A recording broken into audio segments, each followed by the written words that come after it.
Ka ti i Aotearoa nei ka re he umanga mahi hua kiwi nui ake ia sika. No te rangi nei i wai tohu ai he kirimana, e noho mai ai tētahi rōpū Māori no tauranga Moana, hei kai pupuri i ngā rawa nui o taua umanga.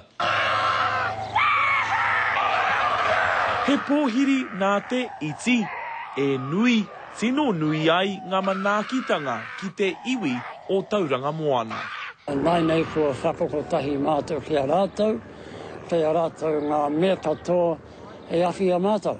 E iwa miriona tāra i pau i te umanga huakiwi Māori o te awa nui Hukapek mo te tekau mā whitu o rau o Sika.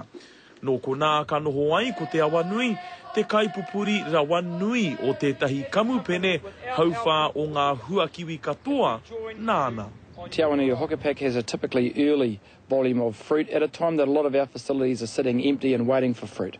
Māori are some of the biggest and best growers in the industry, and we see opportunities to further develop our whenua, some of the best land for growing kiwi fruit. Nō tēnei tau i tīmatari ai e te awa nui Hukapek, te hoko atu tāna ke momo huakiwi ki āhia. E rima miriona ngā pauaka huakiwi ka hokona e te awa nui ki rā wāhi i a tau. The amalgamation has allowed us to retain all of our land, to retain all our land holdings, to create job opportunities for our people, not only locally, not only nationally, but internationally.